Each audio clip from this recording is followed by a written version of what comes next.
think there was a level of competition I really didn't understand because for a Mm-hmm. long time, my brother and I were very close. I was, very protective and parental with him when he was younger and I was younger. And I think at a certain point, she didn't like that relationship. And so I started getting in trouble for it.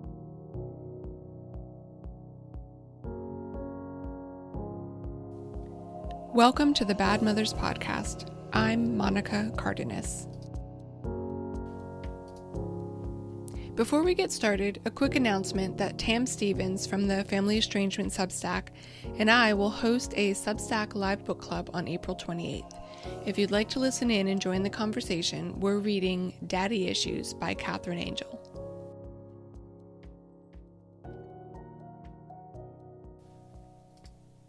Sandra Ann Miller is a certified happiness, relationship, and health and wellness coach and a trauma-informed abundance coach.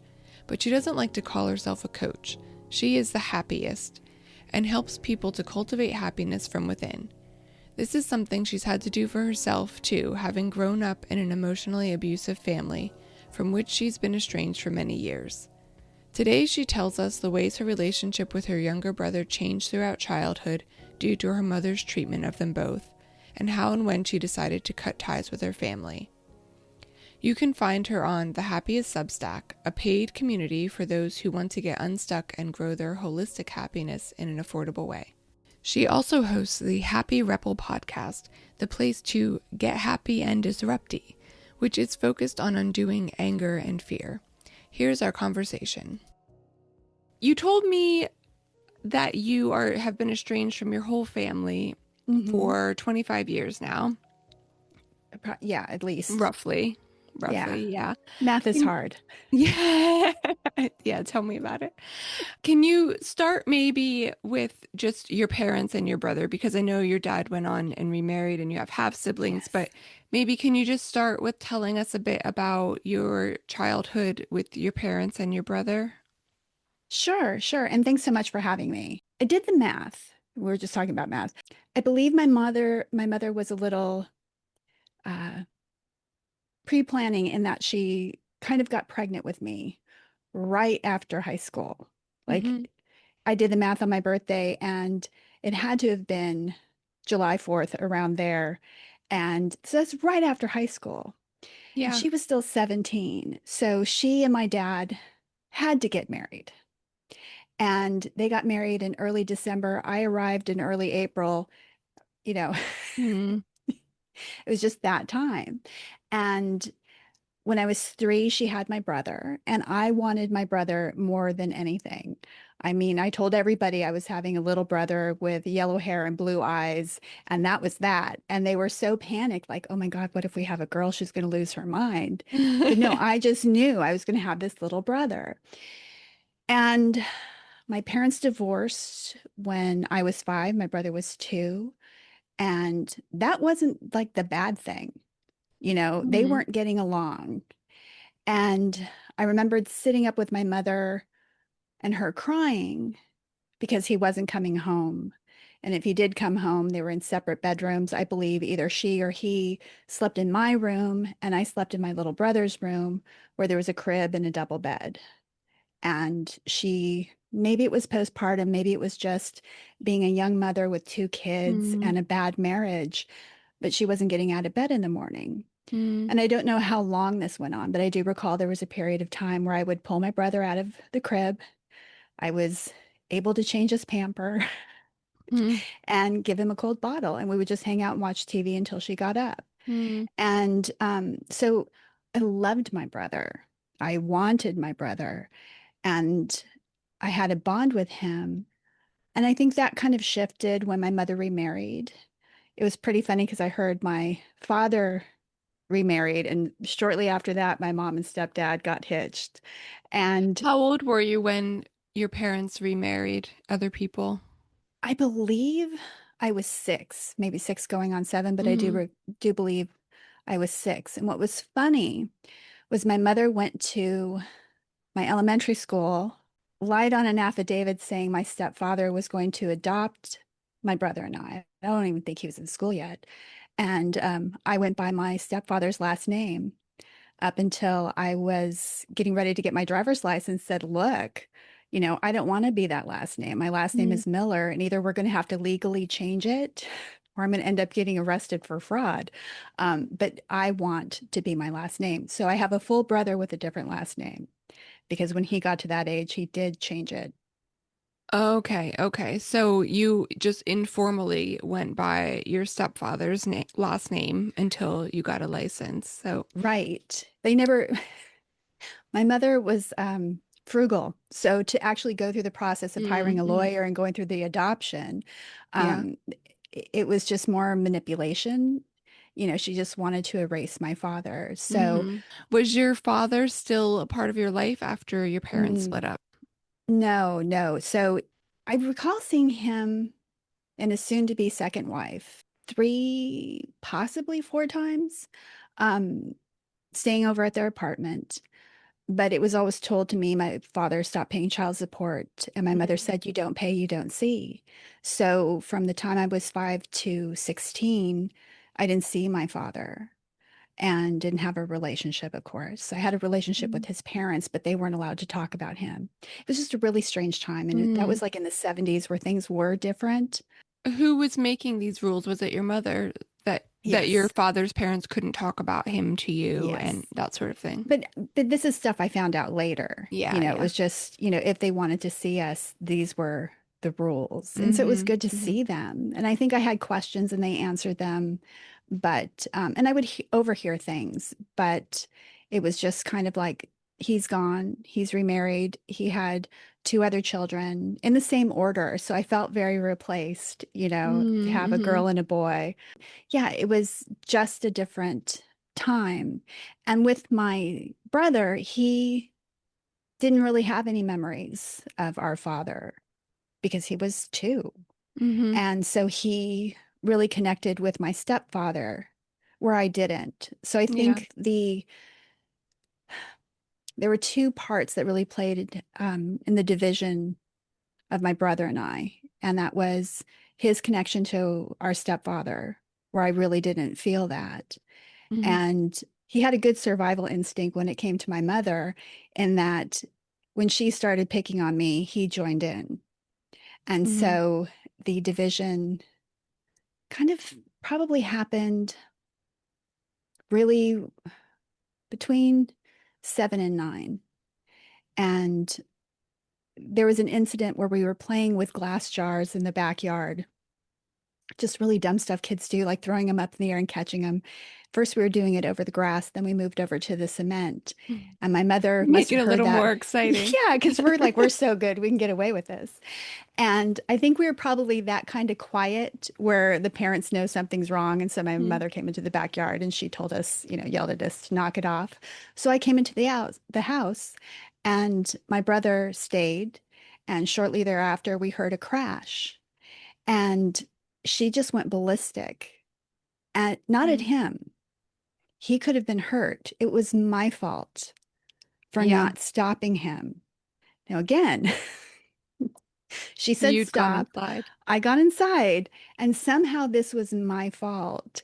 Is that And because I'm the oldest as well. mhm. Is that because you went inside, yes, but did she see you as the one who started this game and you would have been responsible for your brother to make sure he did what he was told as well? Because Well, I feel like that's sort of the rules I lived under. sure. And you would think that, but I was also at a point where my mother was saying I was too bossy with my brother, that I was bossing him around too much. I think there was a level of competition I really didn't understand because for a Mm-hmm. long time, my brother and I were very close. I was, very protective and parental with him when he was younger and I was younger. And I think at a certain point, she didn't like that relationship. And so I started getting in trouble for it. So it was right around the time I was told I was too bossy, Mm-hmm. couldn't tell my brother what to do. And then when I didn't tell him what to do, Yeah. she told us both what to do, right? And she came down on me like a ton of bricks because, of course, my brother could have gone blind, like the whole drama thing. And it just, there was something in me that realized I was never going to win here. Like there was no way that my brother and I could have any sort of relationship because leading up to that, if we were getting along, she would start a fight between us or start picking on me and he would join in. And Mm-hmm. again, I see that now as a survival skill. Then it was just annoying. But that moment, I realized she was never going to get upset with him. She didn't have it in her Mm-hmm. to, you know, not that he wasn't disciplined, but to come down on him the way she would come down on me. That was never going to happen. And if she felt that need to, it was going to be redirected to me. So there was Mm-hmm. something sort of in that moment where I was like, oh wow, this is going to be difficult and I don't know that I Yeah. have it in me to fight it. Yeah. Did your mother continue sort of confiding in you about adult things the way she did after or, during your parents' split? Or did that sort of resolve when she remarried? I think our friendship, because I felt like I really had a friendship with my mother as a youngster, because again, Mm-hmm. they were young. She and all of her friends were young, and I was kind of like the mascot. I got to hang out with these young adults, Mm-hmm. and she would make us outfits that matched. This is very 70s stuff. And I always felt so special. And then she and all of her friends, I don't know what party they went to, but they all got pregnant at the same time. So when she was pregnant with my Oh. brother, she and I think two or three of her best friends were all pregnant. Everybody else had a girl. My brother was the only boy. And so it was just a unique time where I was Mm-hmm. surrounded by all these little kids and, it was still kind of like the trusted, I can't say adult, but literally one of her friends left me with two 2-year olds and a 6-month old for like an hour when I was 5 because I was a trusted source. They Mm. knew they could rely on me. They knew if there was something wrong that I would dial 0 because that's all we had to do on the rotary phone then, and or run to get a neighbor. Like they knew I knew what to Yeah. do. I don't know that she necessarily confided in me that way. Mm. But I do know that when I was in college, and this is back when long distance still cost money. And if you called during the day, that was very pricey. And Mm. she rarely called me. It would always have to be on my bill if I wanted to talk to her. And I got a call one Saturday morning, like 10 o'clock. Of course, it woke me up. And I'm like, what's going on, Mom? She's like, well, I think your brother's having sex. I'm like, well, let's look at this together. He's the star quarterback and he's Mm. been dating his girlfriend for over a year. It's like, nah, they're still holding hands. She's like, you think so? And I'm like, oh. Sure, Mom. Yeah. So as far as like adult confiding, I think that's the last Yeah. time I really recall that, aside from, trying to explain to her how she made me feel and trying to have that connection as adults, like even when I Mm. was in high school or in college, trying to have that conversation. So, no, I think she started icing me out a little bit after the second marriage. And Mm. probably she had that stability there with a Mm-hmm. partner. And it was kind of them against me Yeah. because I just didn't fit. My stepfather was a good man, and I know he loved us. But it was really hard for me to swallow, like, this is your father now. And it's like, no, actually, it's You not. still knew your dad. Yeah. Yeah. Yeah. And you kind of have this fantasy that he's going to come back, riding Mm. on his white horse and rescue me. But you still have that fantasy of, he's going to come and save me from this. Mm. But he was the jerk my mother always described. But at the time, you're holding out for hope that something is going to save you.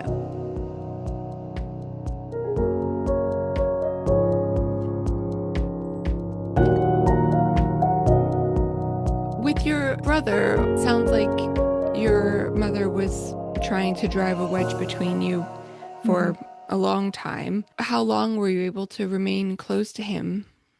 At what point did you lose contact with him and how did that happen? It was. you kind of figure when you both become adults, you'll have something in common and you can kind of, it doesn't sort of hang on the childhood. Um, but while he was in college, he he found Jesus because, Jesus gets lost and found all the time. Mm. Um, and became evangelical. So not only do we have the religious aspect where we don't really have a common ground there, then there's the political aspect, and we have Mm-hmm. no common ground there. And because we didn't have a pleasant, he did. I can't say I did. I can't look back on a single holiday or vacation or trip or, just like a time at Disneyland. I can't think of anything where he and I had a great time together. Because if Mm-hmm. we were, she would come and start something. Mm-hmm. So we just didn't have that common ground to kind of base a relationship on other than DNA. He just wasn't local. So when I kind of decided to cut ties with my family, it was everyone. Because with my mother, if anybody has access to me that she's involved with, well, then she has access. So Mm-hmm. that puts them in a position of where they either have to fight her to not share information or give in. And then she's getting information that I don't want her to have. Yeah. Yeah. And so it's for me, the decision was just to, close the doors on all common relationships. And Mm-hmm. so there wasn't a fight between my brother and I. There just was no closeness. And, again, it was just, I was the black sheep. So I was always the one that was picked on and Mm-hmm. ostracized and kind of the common joke. I was fair game. Yeah. And so yeah, I just can't think of a reason for us to try because there is so many there's just there's just nothing in common. Mm-hmm. And if I were to have a relationship, then that would open the door to her Yeah. expecting Yeah. access. Yeah. How old were you when you decided to cut ties with your mom and your brother? I was 33. Okay. So it was just, I was in the yard with my parents, well, my stepfather and mother, and my grandmother. And for some reason, my mother and stepfather just really wanted my attention. They just were engaging me in conversation and talking over my grandmother. And I just watched her get more and more angry. And I knew that she wasn't going to get angry at them. Mm. And so she finally got a word in and she brought up a time when I was 15 and we went on this family trip and it was terrible. And I was miserable the whole time. And she says, "You just remember that. And you just were so miserable and blah, blah, blah."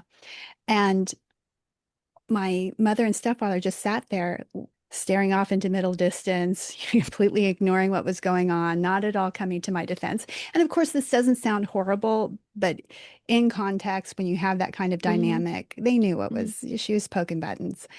And I realized I'm like, this is never going to change. We Yeah. can't have a nice afternoon in the garden just visiting. Something has to erupt. And so I knew right then, like, that's Mm-hmm. it. And I got up and I kissed them all on the cheek and said, "I'm sorry, I have to go now." And I drove down the driveway and I knew I would never see them again. Wow. Yeah. Wow. So it wasn't even like a big, Right. horrible Right. fight. It was just the realization like this is more than I want. Basically what it comes down to, I think. And it's funny, I think everybody has a story like that. Everyone who's estranged has a story like that that sounds absurd on its own. Like, why would you cut ties over something like that? But it's just kind of the last thing, or maybe like the epiphany moment. Something just sort of switches over, and you can just see that no matter what you do, nothing Right. is ever going to change. Right. And they were Yeah. so confused because it wasn't like no harsh words, no raised voices. Mhm. It was just the dynamic. And with that, because it's not like my brother and I even like chatted every week or once a month. We just saw each other when we got together for family gatherings, which I really worked to avoid.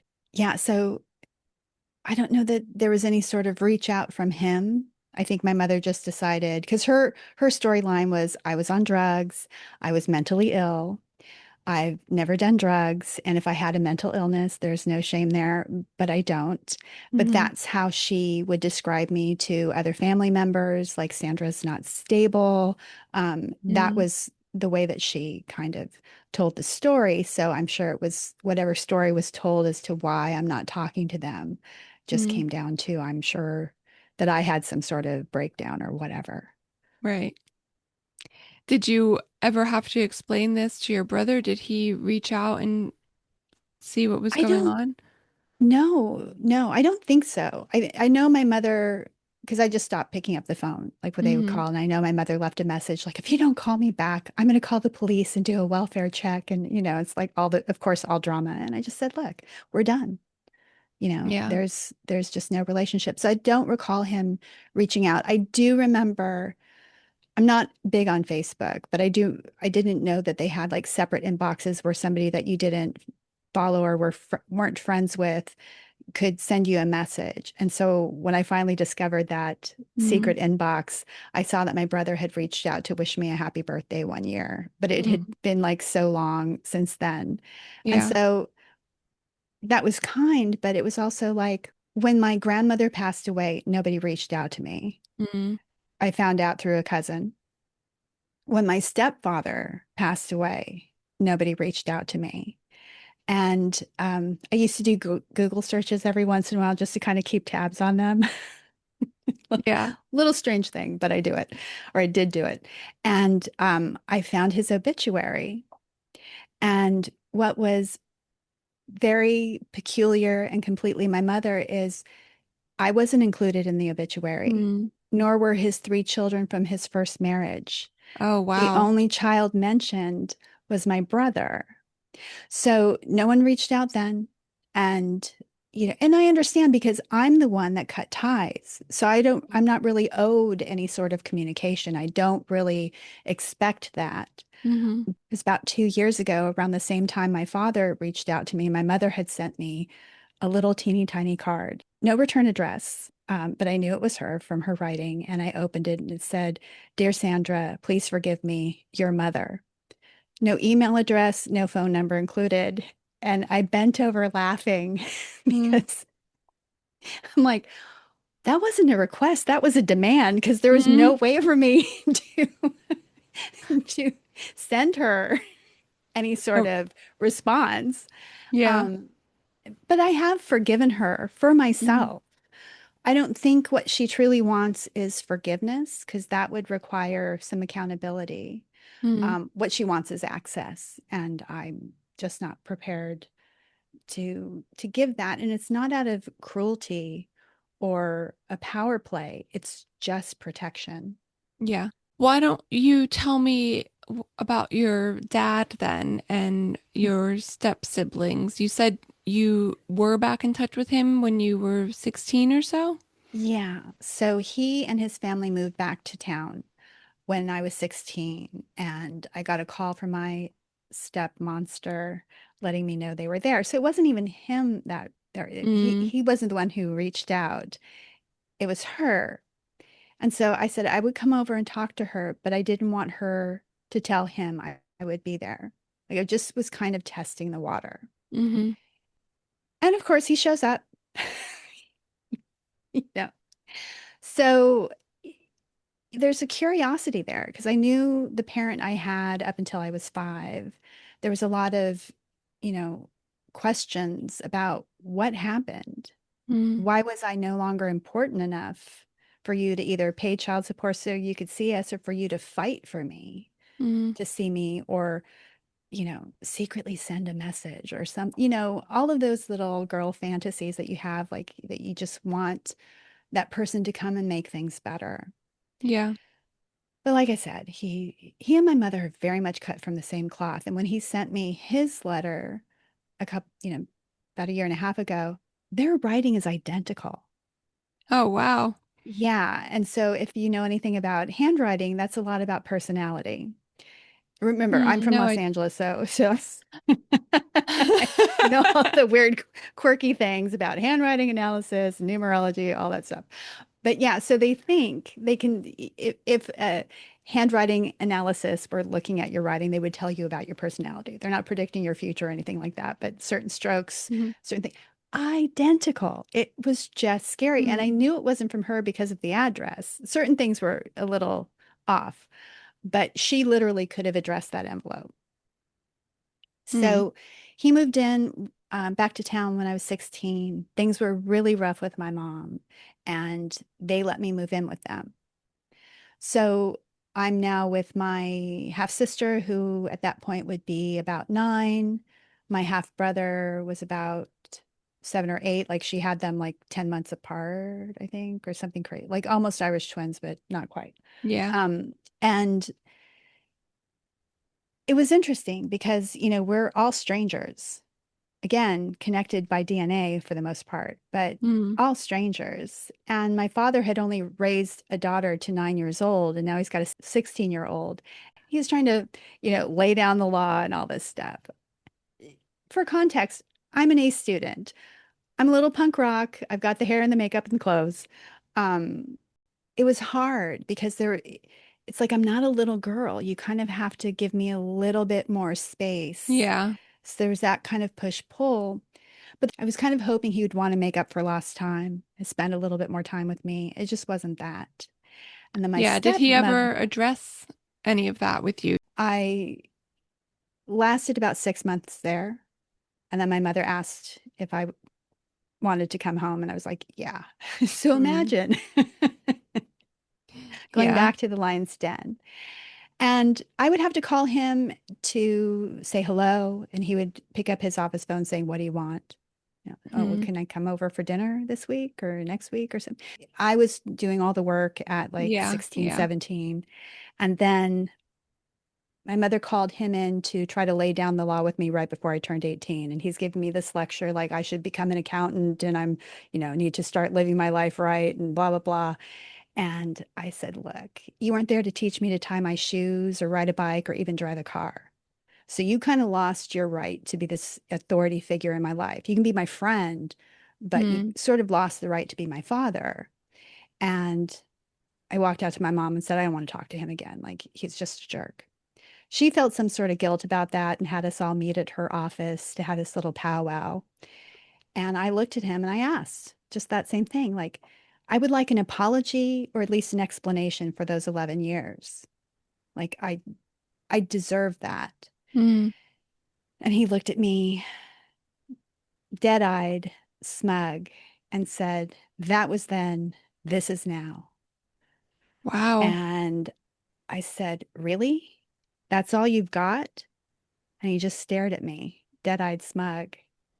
I said, well, if that's all you got to say, you can fuck off. And I got up and I walked out. Now, I had never said the F word in front of my mother up until that point. And I think by then, maybe I'm not sure if I was 18 yet, but it was right around there because it's like all clamping down before I became a legal adult from the both of them. But that was the last time I saw my father. Mm.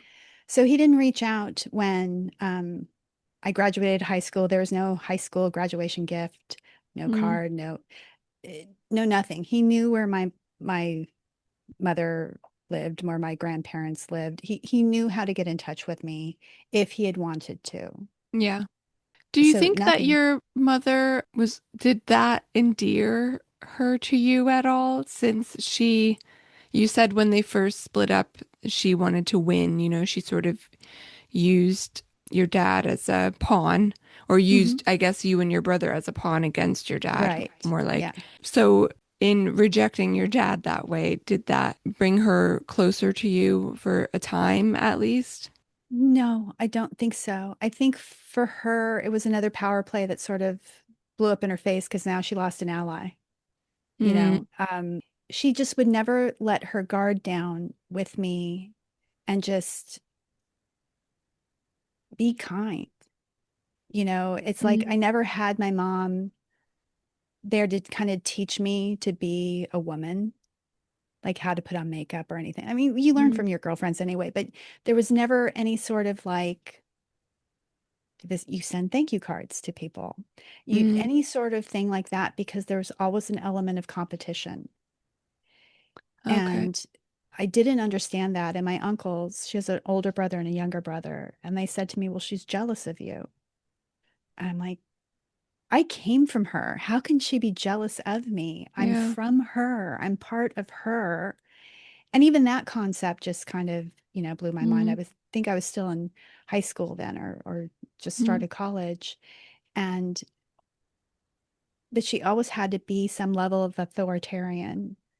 And I could never really crack that wall. yeah. Like I had when I was a little girl. Like we had that closeness, we had that friendship, and that just there were glimpses of it, but then it would be taken away.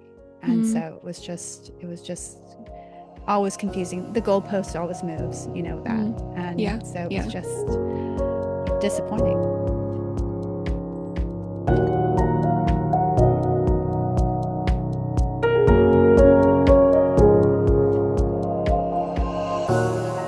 You said that she didn't like when you and your brother were close or having a good Hmm. time together, and I wonder if she viewed that relationship as competing Hmm. with your brother. And I remember I looked after my sisters a lot, and I remember one of the breaking points in the relationship with my mom was when she suddenly started getting like angry or demanding about my role in my sister's lives. She didn't Hmm. like my involvement, but it had to be on her terms, really. Like I could still look after them when she wanted me to, but then if I said anything that she didn't like or got involved in a way she didn't like, then suddenly I was overstepping. And as you said, I never knew what my job was, what my role was Right. in our relationships. So yeah, and that was sort of the beginning of the end, I think, when I recognized that and I started Hmm. getting frustrated. And because I'd spent my life looking after them, then I was concerned for their well-being as well. So Right. all of that, just got too much to bear. Hmm. Yeah. In preparing for this, because I haven't really thought about my family that much, and I haven't really thought about my relationship to my siblings. Hmm. Um, yeah, I think there was an element of competition. Hmm. And something else I didn't understand, because we came from a respect your elders, Yeah. kind of background, except for me. My brother didn't have to respect me. I'm like, Yeah. but I'm his elder. So when he would jump on that, he knew he could get away with picking on me, or I wouldn't say bullying, but just being as verbally obnoxious as my mother was. He could get away with it because it was me. Hmm. There would be Hmm. no repercussion for that. It was just confusing because at the same time, my mother would say, you should get along with your brother, and he's the only, brother you have, and blah, blah, blah, and you should Yeah. have this relationship. But she would always interfere. We lived on the same property as my mother's parents. And so it was her family that we were closest to. When we'd all get together, her brothers would come. And there was always somebody, in the doghouse with either my mother or my grandmother, because they Yeah. were very much from the same cloth. So it would be one of the brothers, usually, or me, sometimes my stepfather, never my grandfather. But it would always be somebody who was the wrong person. They Yeah. did something wrong and everybody had to be angry with them, or at least my mother and grandmother were. So she didn't even have a good relationship with her brothers. I mean, they were there, they didn't necessarily have estrangements, but I wouldn't call it good. I would say it was present in the sense that you've attended, but Yeah. it wasn't getting on the phone together and laughing, or, having dinner and laughing, or going over Yeah. good Like an memories. obligatory relationship. Exactly. Yeah. Yeah. Very, very good. And that's what it is. It was the obligation Mm. of family that I didn't see the point of. Yeah. I had a very good therapist who told me, you don't have to have a relationship with your family. And literally, my mind just blew. Mm. And I told her, I said, I thought the whole point of therapy was to fix me so I could deal with broken people. And she's like, no, if there's no payoff, you don't have to. And that was when I was 25. So it's not like I immediately put that into action, but it was Mhm. always there as an option to save myself Mhm. because it's painful to have to go there and deal with that kind of disrespect, humiliation, and it is Mhm. abuse. But when I was growing up, there wasn't any such thing as verbal or emotional abuse. You Yeah. were just overly sensitive. And, if you articulated what happened, you did sound like a nut job Mm. because, it's like out of context. It doesn't mean anything. She could say hello in a tone that meant F you. She could Mhm. say, you look nice in that. And you knew that she thought you looked like trash. But when you repeat it, you sound like, the ding dong. I didn't understand what I went through as emotional abuse until Mhm. probably even like 10 years ago. And that was Yeah. 10, 15 years into our estrangement. I still didn't have a word for it. I just knew that, I didn't feel good and Hmm. I felt scared and anxious all the time with her, Yeah. but I didn't know why or like how it worked. It took me a long time to, figure that out. And yeah, it is hard to explain. And you can't, I think, unless you have experienced it yourself, Hmm. it's really hard to understand. Yeah. And I find people who haven't experienced it, I'm thinking like with my husband, he had wonderful parents growing up Hmm. and family. So I think sometimes when I have sort of gut reaction to something, some kind of trigger, whatever it Hmm. is, I have to sort of like think it through to explain because he just has no frame of reference for these Right. sorts of things. And lucky him. Yeah, yeah. But the way that I've said it, and it's really an unpleasant way to say it, is if she hit me, I could show you the mark. Hmm. I could show you the broken bone. And that's not a pleasant way to explain it, but then you could see where the damage was done. Right. When it's, you know, verbal, the words hit in a way you can't describe when was a very sensitive, well, I still am. I'm a Hmm. sensitive person and I don't say things I don't mean and I don't try to hurt you unless I want to hurt you. So Hmm. when you're coming at me with all this venom, then I understand that you want to hurt me. But Hmm. this isn't just you blowing off steam. And Right. then 15 minutes later, they'd be like, what are you still upset about? Get over it. It's like, no, Hmm. you just said the worst things in the world to me. Like, how am I supposed to get over it? Yeah. Like, no, that's not okay. Yeah, And especially so, coming from a parent, I think, where like you're supposed to feel safe and trusting with them.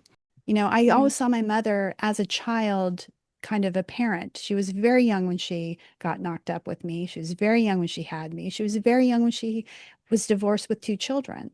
So Hmm. I get that. Like I get the human component of that. So that's sort of the what I have tolerated up until the point where I was 33 and said, sayonara, we're Yeah. done. Yeah. So while first went away to college, I was like an hour away. I was coming home every weekend to see my then boyfriend and having dinner with my family, and we're all getting along. And I come home one weekend and I look at this family portrait in the foyer of my mother, my stepfather, and my brother. And I look and I say, well, what's that? And she starts going into, well, we won it in the football raffle and, we had to do it during a weeknight and we just didn't think you could come. And I said, well, you didn't even ask. Like, it's one thing if you ask, like, we have to do it at this time in this date. And if I can't be there, again, I'm an Right. hour away. Um, then that I get. That's a portrait you take when somebody is dead in jail. Yeah. Yeah. Wow. But to put it not upstairs where only family would see it. But Mm. right when you walk in the door for the entire world to see, she Yeah. never kind of gleaned how that reflected on her. Yeah. Yeah, for sure. And I mean, she knew that you would see it as well, Well, along and with to not everyone even, else. right. But yeah, so these are the immature adults that I had been Yeah. dealing with my entire life. So that afternoon on, in the garden, that was just cumulative. That's Yeah. why I Yeah. became estranged. And, so my brother was part of that. And for my half siblings, they were still minors, getting into being an adult. I didn't trust either of my parents, and certainly not their mother, to not try to blame me for something, Hmm. whether it happened or not. So I didn't feel comfortable having a relationship with them at Yeah. that point. And again, access. Hmm. I have, I guess you could say, trust issues. Yeah. Understandably. Yeah. And it sounds like, when you made the decision to end contact with your mom, it Mm-mm, wasn't in a burst of anger or anything, as you mm-mm. said. So, did you feel confident and comfortable with that decision, or was it a struggle for a while afterwards? No. I think the struggle was the from the time I was 15 on. I mean, Mm, the abuse was there earlier, but it really, really got hard, you know, 15 and on. And all of the effort I put in and all of the explaining to her, like, here's all I want, and it's hmm, not a lot. And if you can't treat me with the respect you would give a stranger in your home, then I don't want to be there. If you're going to hmm, attack me at every holiday, why go? So when I was driving out, down the driveway heading home, I felt nothing but relief. mm, yeah, And it, there wasn't any sort of sadness or sorrow because I'd already processed that, hmm, and it was just a relief that I didn't have to deal with that yeah, disrespect, with that unkindness. yeah, And it was very, very easy to do, but there was a lot of work going up to that point. hmm, It wasn't a rash decision. It was just kind of like, it's never going to change. So either you're going to have to tolerate this or you're going to have to make a different decision. yeah, And so that's yeah, how that came about. But yeah, I mm, know I felt good. Felt really good. yeah.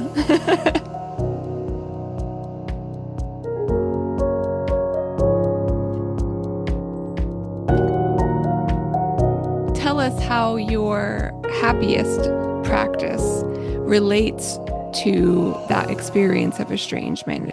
Do you see that experience with your family as playing a role in the work that you do now?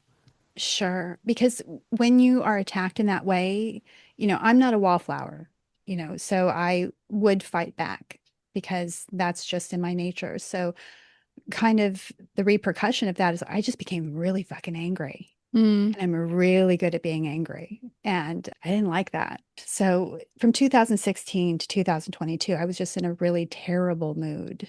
And I knew I couldn't go on that way. So I Googled how to be happier and I stumbled upon being a happiness coach. And I literally doubled over laughing. Like, that is the most ridiculous thing I've ever heard. And when it came up for breath, I realized that's exactly what I want to do. mm, And we have this, well, actually, we're taught to look outside of ourselves for happiness. And the truth is, it comes from within. And it starts with self-love and appreciation and knowing your worth.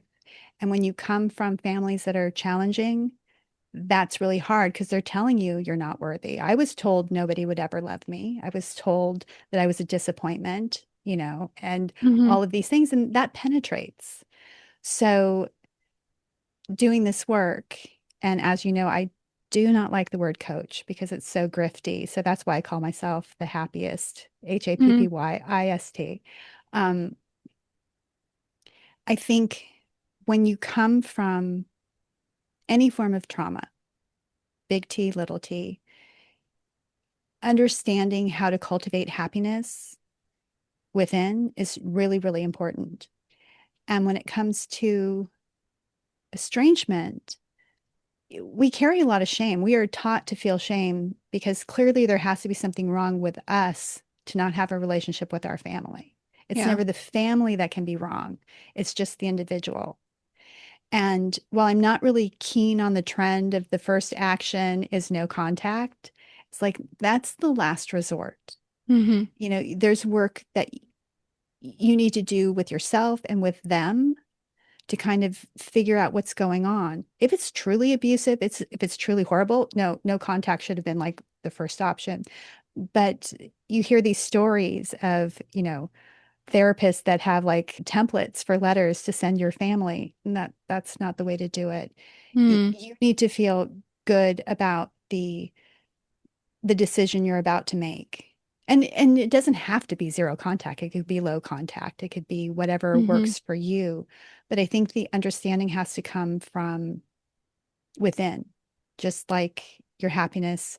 It can't be somebody else telling you. Because while my therapist had told me I don't have to have a relationship, she never forced that issue. That was a Right.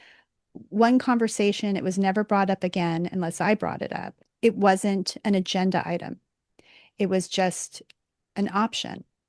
And so for cultivating happiness, the more that you do that for yourself, the more clarity you get with all of your relationships and how Mm-hmm. they work in your life.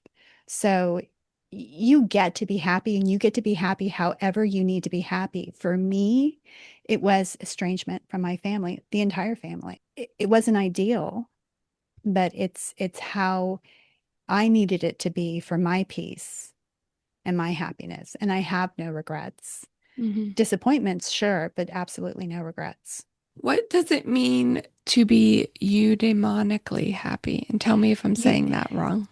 yeah, no, eudaimonically happy. So there are two forms of happiness, and I never knew that. There's eudaimonic and there's hedonic. And hedonic is kind of the happiness we're taught to go after. It's people, places, material things. So it's Mm-hmm. going after the job, going after the money, going after the relationship. I'm on a yacht, like all of that stuff, having the shoes and the bag and the clothes, all of those things. And they make us happy temporarily. Mm-hmm. And you'll notice it's like, oh, well, I was really excited to get those shoes and now I can't stand to wear them. So that's money wasted. And yeah, I Mm-hmm. really, thought this guy was the guy for me or girl or whatever. And now I'm here and well, eudaimonic happiness comes from within and it's an endless supply, unlike hedonic, where you have to go out and grab it. Mm-hmm. It's self-love, self-worth, having a sense of appreciation and purpose. It's building your confidence. It makes you resilient. Like all the things that people are telling you you need, like mindfulness and stress reduction and all of that, that comes from being happy. And we Mm-hmm. think happy is giddy. Happy is just really calm. It's like the Buddha grin, right? Mm-hmm. He's Yeah. just sitting there satisfied with a grin. I- It's it's calm, it's centered, it's grounded. And you can feel more than one thing. So you can be happy and pissed off, you can be happy and sad, you can be happy and disappointed, you can be happy and enraged, which I am right now all the time in America. Um, all the time. Yeah. But you can't be happy and hopeless. That's the only Mm-hmm. one that you can't be because there is an optimism that comes from having this sense of I'm worth it. I'm worth fighting for. I'm worth trying harder for.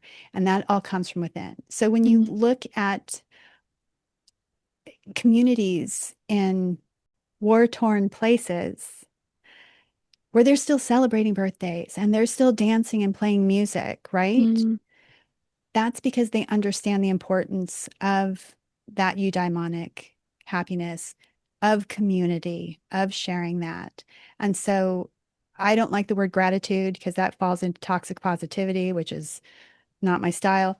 So I use appreciation because when you do like the mathy part of it, it's an increase in value, right? Mm-hmm. So once we start appreciating ourselves and all the little things around us, that starts changing our perspective. and we start seeing a lot more good. We start Mm. feeling a lot more good, and things start to shift from there. So it's to me, it's just as really as starting to say thank you to everything. And I literally say thank you to everything, whether aloud or just in my head. Yeah. I want to make sure we come back to this because I realize we skipped over it and I'm sure people will be curious. Okay. Your father sent you a letter a few Yes. years ago, you said. Did Yes. you get an apology or explanation then? No. So when you have a Substack, you have to put an address on it. And so he found Uh, me on a Substack.